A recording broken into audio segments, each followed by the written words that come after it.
అనకాపల్లి జిల్లా పాయకరావుపేట నియోజకవర్గంలో ఏపీ హోంమంత్రి వంగలపూడి అనిత స్థానికుల నుంచి నిరసనలు వెల్లువెత్తాయి. బల్క్ డ్రగ్ పరిశ్రమ ఏర్పాటు చేసి పర్యావరణాన్ని దెబ్బతీయవద్దంటూ కొందరు స్థానికులు ప్లకార్డులు ప్రదర్శించారు. వారితో హోంమంత్రి చర్చించారు. నక్కపల్లి మండలం పెదతీరనార్ల గ్రామంలో ఉపాధి హామీ పథకం నిధులతో చేపడుతున్న రోడ్డు నిర్మాణానికి శంకుస్థాపన చేశారు. హెటిరో గ్రూప్ ఆఫ్ కంపెనీస్ చేపట్టిన సామాజిక అభివృద్ధి కార్యక్రమాలను ప్రారంభించారు.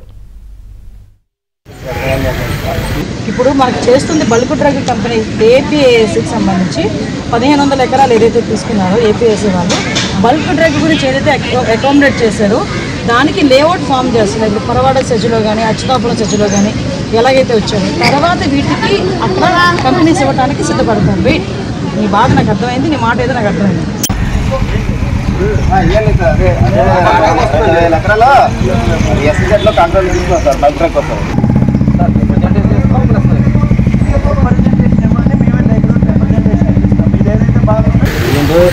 అదే కాకినాడలోనే ఎస్సీజెడ్లోనే 2000 ఎకరాలు తీసుకొని బల్క్ ఇప్పుడు మనకు చేస్తుంది బల్క్ డ్రగ్ కంపెనీ ఏపీఏఎస్కి సంబంధించి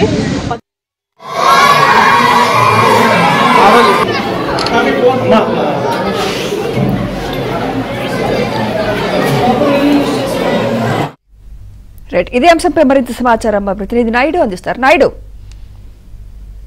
అనకాపల్లి జిల్లా పాయకరావుపేట నియోజకవర్గంలో ఈరోజు హోంమంత్రి తన సొంత నియోజకవర్గంలో పలు అభివృద్ధి కార్యక్రమాలు తను శంకుస్థాపన చేయడం జరిగింది. అందులో భాగంగా నక్కపల్లి మండలంలో ఉన్నటువంటి పెదతీర్నాల గ్రామంలో ఉపాధి హామీ పథకంతో పాటుగా మరికొన్ని అలాగే హెట్రో గ్రూప్ ఆఫ్ కంపెనీ చెప్పి సామాజిక అభివృద్ధి కార్యక్రమాలు పాల్గొన్నారు. అలాగే డొంకవాడ గ్రామంలో కూడా ఒక కమ్యూనిటీ భవనాన్ని ప్రారంభించారు. రాజయ్యపేటలో కూడా ఆరో ప్లాంట్ ప్రారంభించారు. అయితే అటుగా వస్తున్నటువంటి హోంమంత్రికి తిరునాల గ్రామంలో మాత్రం నిరసన ఎదురైంది అనేది చెప్పొచ్చు.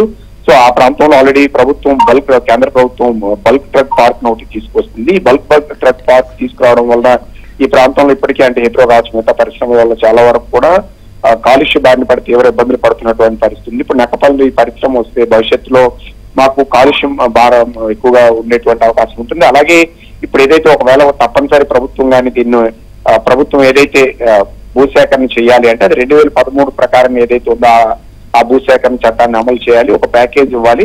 సో అలాగే ఇప్పుడు హెట్రో డ్రగ్స్ లాగే ఇప్పుడు పరిశ్రమలు ఏంటంటే ఏర్పాటు చేస్తున్నారు, తర్వాత పర్యావరణాన్ని కానీ ప్రాంత ప్రజలు కానీ పట్టించుకోవట్లేదు. కాబట్టి బిఫోర్ గానే ఎవరైతే ఆ ప్రాంతాల్లో ఉన్నటువంటి ప్రభావిత ప్రాంతాల్లో ఉంటున్నారో హెట్రో ఈ డ్రగ్స్ వస్తుందని బల్క్ డ్రగ్ పార్క్ వస్తుందో ఆ ప్రాంతంలో ఉన్నటువంటి ప్రజలు ఖచ్చితంగా న్యాయం చేయాలి.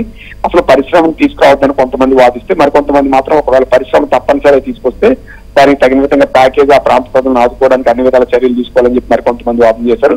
ఏదైనా అక్కడ ప్లకార్డులతో హోంమంత్రి ఎదుట వీళ్ళంతా కూడా నిరసన వ్యక్తం చేసినటువంటి పరిస్థితి ఉంది. మరికొంతమంది అయితే ఈ పరిశ్రమల వల్ల మా ఉపాధి పోతుంది, మా ఆరోగ్యాలు పాడవుతాయి, ఇలాంటి పరిశ్రమలు మాకు వద్దని కూడా మరికొంతమంది నిరసన వ్యక్తం చేసినటువంటి పరిస్థితి ఉంది. అయితే వీటన్నిటిపైన ప్రభుత్వం ప్రతిపాదన పెట్టింది, ఏం వస్తాయి ఏం చేస్తాయనే విషయంలో ఖచ్చితంగా ప్రభుత్వంతో మాట్లాడతాం. మరోవైపు ఇక్కడ ఉన్నటువంటి ఏదైతే గ్రామాల్లో భూసేకరణ చేస్తే వాళ్ళందరికీ న్యాయం చేసే విధంగా ఉంటామని చెప్పి హోంమంత్రి వాళ్ళకి సరి చెప్పే ప్రయత్నం అయితే చేశారనేది చెప్పొచ్చు.